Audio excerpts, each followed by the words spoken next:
वैधानिक चेतावनी, यदि आप सत्य सुनने की हिम्मत नहीं रखते तो यह वीडियो आपके लिए नहीं है। आज तुम्हारे सारे कीड़े ना मार दूं तो कहना। एमएलएम बिजनेस से भागने वालों, आज होगा तुम्हारा ऑपरेशन। नेटवर्कर्स की बेइज्जती करके आनंद लेने वालों, आज देखो आईना।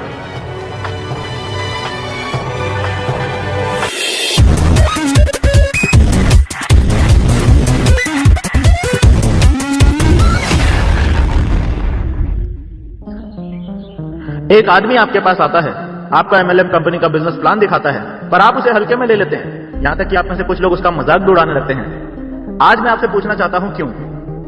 2023 आ चुका है और अगर आप अब भी एमएलएम बिजनेस नहीं कर रहे हैं तो मेरा आपसे सीधा सवाल यही है कि आखिर क्यों आप एमएलएम बिजनेस नहीं कर रहे हैं। ना, झूठ बोलने की कोशिश तो बिल्कुल भी मत करना। मैं पिछले 14 सालों में हजारों लोगों से यह सवाल पूछ चुका हूं और पिछले कई सालों से लोगों की जीवन शैली का बहुत ही गहराई से अध्ययन कर रहा हूं। मैंने लोगों को पढ़ा है, मानसिक स्तर पर भी, आर्थिक स्तर पर भी, पारिवारिक और सामाजिक स्तर पर भी। और एक बात मैं दावे के साथ कह सकता हूं कि जितने भी लोग अपना कुछ ना कुछ रीजन बताते हैं एमएलएम बिजनेस को नहीं करने का, वो सब के सब लोग एक्चुअली झूठ बोल रहे होते हैं। आप बोलते हैं कि मैं एमएलएम बिजनेस इसीलिए नहीं कर रहा हूं क्योंकि मेरे पास टाइम नहीं है, ये झूठ है। आप बोलते हैं कि मैं एमएलएम बिजनेस इसीलिए नहीं कर रहा हूं क्योंकि मैं पहले भी 2 बार कर चुका हूं पर मुझे नहीं लगता कि ये मेरे बस का काम है, ये बात भी झूठ है। आप बोलते हैं कि मैं एमएलएम बिजनेस इसीलिए नहीं कर रहा हूं क्योंकि मेरे घर वाले मुझे ये बिजनेस करने के लिए मना करते हैं, ये बात भी झूठ है। मेरे पास पैसे नहीं है, मैं पढ़ा लिखा नहीं हूं, मुझे इस काम में कोई इंटरेस्ट नहीं है, या ये काम मेरे लेवल का नहीं है। आप लोगों के द्वारा किए जाने वाले ये सभी दावे कोरे सफेद झूठ हैं। आप में से कोई भी इंसान ऐसा नहीं होगा जो किसी न किसी ऐसे इंसान के संपर्क में नहीं होगा जो एमएलएम बिजनेस करके बहुत अच्छा पैसा कमा रहा है। आप उसे देख रहे हो लेकिन फिर भी आप उसको सफल होते हुए देखकर भी एमएलएम बिजनेस नहीं कर रहे हो। और मैं जानता हूं कि सब कुछ देखने, समझने, जानने के बावजूद भी आप एमएलएम बिजनेस क्यों नहीं कर रहे हैं। मुझे पता है। सुनना चाहोगे सच क्या है ताकत सच को पचाने की। सच सुनने का दम ना हो तो भाग जाओ ये वीडियो छोड़कर, क्योंकि अब जो मैं बोलूंगा वो सीधा आपकी आत्मा पर चोट करेगा। इसीलिए 5 सेकंड दे रहा हूं वीडियो छोड़कर भागने के लिए, क्योंकि उसके बाद मैं जो बोलूंगा वो आप में से बहुत सारे लोगों को अच्छा तो बिल्कुल नहीं लगेगा। क्या हुआ, नहीं भागे? तो लो फिर सुनो सच क्या है। सच सुन के मुझे गाली देने का मन करे तो कमेंट बॉक्स खुला हुआ है। एमएलएम बिजनेस को नहीं करने को लेकर आप खुद को और दूसरों को आज तक जो भी समझाते आए हो ना, वो सब झूठ है। सच तो यह है कि आपको पता है कि अगर एमएलएम बिजनेस में सफल होना है तो आपको बदलना पड़ेगा और आपके मन और आत्मा को बदलाव से नफरत है। आपका दूषित मन और आपकी कमजोर आत्मा आपको बदलने से रोकते हैं, इसीलिए आप एमएलएम बिजनेस से दूर भागते हैं। यही सच है, बाकी सब झूठ है। और इस वीडियो में यही बात मैं साबित करने वाला हूं। आप सभी लोग जो एमएलएम बिजनेस से भागते हैं, आपको आईना दिखाने वाला हूं।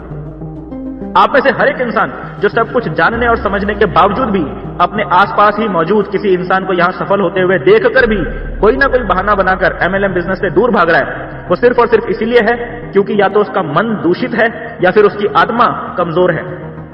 जब किसी इंसान का मन दूषित होता है तब उस इंसान का मन नकारात्मक भावनाओं से भर जाता है। बहुत ध्यान से सुनना, बहुत ही प्रैक्टिकल बात समझाऊंगा आपको। जैसे घमंड, आप में से बहुत सारे लोग इस बिजनेस को इसीलिए नहीं कर रहे हैं क्योंकि आपका घमंड आपको रोक रहा है, और यह घमंड आप में आया है आपके दूषित मन की वजह से। ये 12वीं पास मुझे क्या समझाएगा, मैं तो इससे बहुत ज्यादा पढ़ा लिखा हूं। आपके घमंड की निशानी। ये स्प्लेंडर वाला मुझे क्या समझाएगा, मेरे पास तो कार है। आपके घमंड की निशानी। ये टाई लगाकर घर घर घूमने का काम तो सेल्समैन लोग करते हैं, मैं तो सरकारी अफसर हूं। ये है आपके घमंड की निशानी, और आपके इसी घमंड की वजह से आप बदलना नहीं चाहते हैं। और क्योंकि आप बदलना नहीं चाहते हैं, इसीलिए आप सब कुछ जानते हुए, समझते हुए और देखते हुए भी आज भी एमएलएम बिजनेस नहीं कर रहे हैं। बाकी सफाई आप कुछ भी देते रहे, मुझे पता है कि आपकी सारी दलीलें सब कुछ झूठ है। अगर आपने अपने इस घमंड को छोड़ा नहीं ना, तो यह घमंड आपको ले डूबेगा। आपसे भी बड़े बड़े घमंडी इस दुनिया में पैदा हुए और गुमनामी के अंधेरे में खो गए। आपने अपनी जिंदगी में कितने भी झंडे गाड़े हों, फिर भी अगर आपने इस घमंड को छोड़ा नहीं ना, तो आपको कोई याद करने वाला भी नहीं होगा। जब नोकिया और एचएमटी जैसे अपने अपने सेक्टर के नंबर 1 ब्रांड्स को इस दुनिया ने भुला दिया, तो तुम्हारी औकात ही क्या है। आपके दूषित मन से पैदा होने वाली दूसरी नकारात्मक भावना है आपका आलस। आप में से कुछ लोग अपने आलस की वजह से भी एमएलएम बिजनेस नहीं कर रहे हैं, क्योंकि आपका आलस आपको बदलने से रोक रहा है। ये काम तो मैंने आज तक किया ही नहीं है, अब इस उम्र में नया काम कौन सीखे। घर घर जाकर एक एक आदमी को कंपनी का बिजनेस प्लान और प्रोडक्ट का डेमो कौन दिखाए। यहाँ तो मीटिंग में जाना पड़ता है, ट्रेनिंग में जाना पड़ता है, छे कौन ये सब लफड़े में पड़े। ये सारे नेटवर्कर लोग तो पागल होते हैं, चाहे धूप हो या बरसात हो या कड़कड़ाती ठंड का मौसम हो, जब देखो तब बस टाई लगाकर घूमते रहते हैं। अपने बस की बात नहीं है ये सब करना। और ऐसे ही ना जाने कितनी बातें सोच सोच कर टांग पर टांग रखकर बैठे रहने वालों, तुम इंसान कहलाने के लायक ही नहीं हो। इंसान क्या, तुम तो जानवर कहलाने के लायक भी नहीं हो, क्योंकि तुम्हें जानवर कहना जानवरों की बेइज्जती करना होगा। एक बात मुझे बताओ, अपनी आधी जिंदगी तो तुमने ऐसे ही आलस करते करते निकाल दी, अब क्या अपनी बाकी बची हुई आधी जिंदगी में भी कुछ नहीं करने वाले हो क्या? बस पूरी जिंदगी यूं ही अपने परिवार पर, अपने माँ बाप, बीवी, बच्चों और समाज पर एक बोझ बनकर पड़े रहना चाहते हो क्या? और अगर ऐसे ही पड़े रहना चाहते हो ना, फिर तो आप में और लाश में कोई फर्क नहीं है, बस आपका अंतिम संस्कार होना ही बाकी है। आपके दूषित मन में पनप रही तीसरी नकारात्मक भावना है शर्म। पूरी दुनिया में सबसे घटिया जो बीमारी है वो है शर्म। बहुत बहाने बनाते हो ना एमएलएम बिजनेस नहीं करने के। मैं जानता हूं कि आप में से बहुत सारे लोगों को हर बात पर शर्म करते रहने की बीमारी है, इसीलिए तुम लोग एमएलएम बिजनेस से भागते हो। ओ भाई, एक बात मुझे बताओ, कभी कोई गलत काम करते हुए शर्म आई है क्या तुमको? घर में निठल्ले बैठे बैठे माँ बाप के टुकड़ों पर पलने में शर्म नहीं आती है? चलते चलते सड़क पर कहीं पर भी थूक देने में या गुटखा खाकर दीवार को लाल कर देने में कभी शर्म आई है? कहीं पर भी पैंट की जिप खोलकर शुरू हो जाते हो और दुनिया का नक्शा बना देते हो, वहां शर्म नहीं आती है? छुप छुपा के शराब पीते हो, सिगरेट पीते हो और सोचते हो कि बड़ा बहादुरी का काम किया है, तब शर्म नहीं आती है? आधी जिंदगी निकल चुकी है और आज भी तुम्हारा बैंक बैलेंस खाली पड़ा हुआ है, उस खाली पड़े हुए बैंक बैलेंस को देखकर शर्म नहीं आती है क्या? कोई भी गलत काम करने से पहले तो आज तक तुमने कभी शर्म करी नहीं, कभी शर्माए नहीं, लेकिन जैसे ही कोई नेटवर्कर तुम्हारे पास आता है और तुम्हें बोलता है कि तुम्हारा भी जीवन इस एमएलएम बिजनेस को करके सुधर सकता है, तुम भी करोड़पति बन सकते हो, और उसकी ऐसी पॉजिटिव बातें सुनते ही तुम्हारी सारी नौटंकी चालू हो जाती है। क्योंकि तुम्हारे बाप ने कभी तुम्हें नहीं बोला कि तुम करोड़पति बन सकते हो, तुम्हारे दोस्तों ने कभी तुम्हें नहीं बोला कि तुम करोड़पति बन सकते हो, तुम्हारे टीचर ने कभी तुम्हें नहीं बोला कि तुम करोड़पति बन सकते हो। इसीलिए जब एक नेटवर्कर तुम्हारे घर आता है और तुमसे बोलता है कि तुम भी करोड़पति बन सकते हो, तो तुम्हारा सॉफ्टवेयर हैंग हो जाता है।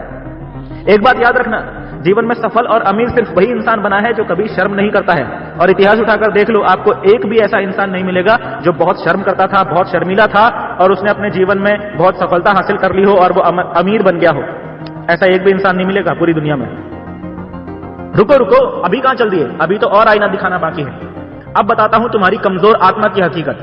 तुम्हारी आत्मा अंदर से बहुत ज्यादा कमजोर है, इसीलिए तुम डरपोक हो, कायर हो। इसीलिए जब भी एमएलएम बिजनेस करने की बात आती है तो कोई ना कोई बहाना बनाकर दुम दबाकर भाग जाते हो, और जब भागने का मौका ना मिले तो नेटवर्कर को ही पागल कुत्ते की तरह काटने दौड़ते हो। वो नेटवर्कर जिस पर आपने थोड़ा सा भी भरोसा कर लिया होता ना, तो आपके सगे भाई से भी ज्यादा सगा साबित होता। वो नेटवर्कर जो दुनिया में इकलौता इंसान होता जो हर रोज सुबह उठकर भगवान से आपको करोड़पति बनाने की प्रार्थना करता, और ना सिर्फ प्रार्थना करता बल्कि आपकी करोड़पति बनने की राह में सबसे बड़ा मददगार और सच्चा साथी साबित होता। ऐसे नेटवर्कर को गाली देने से बाज भी नहीं आते हो तुम डरपोक लोग। कब तक ऐसे ही डर डर के जीते रहोगे?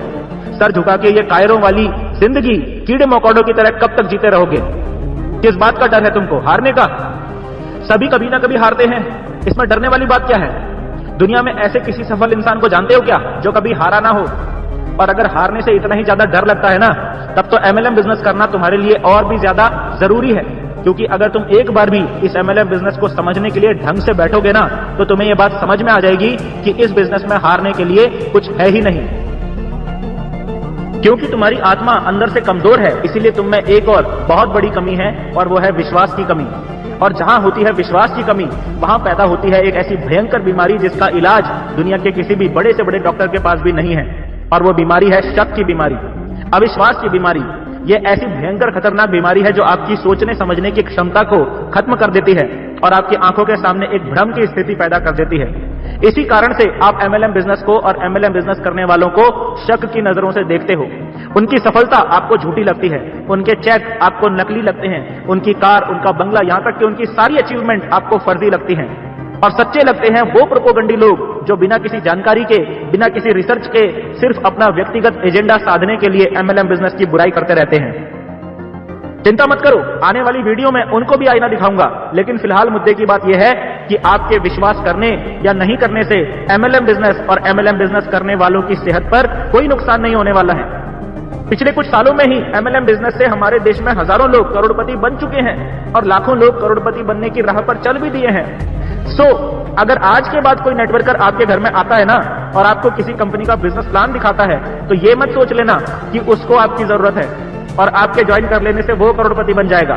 कान खोल के सच सुन लो, वो आपके घर आया है ताकि आपको मौका मिल सके अपने जीवन में कुछ बड़ा अचीवमेंट करने का, आपको मौका मिल सके इस बहुत ही मामूली और तकलीफ भरी जिंदगी से बाहर निकलने का। वो आपसे कुछ लेने नहीं बल्कि आपको आपकी जिंदगी का सबसे बड़ा मौका देने आया है।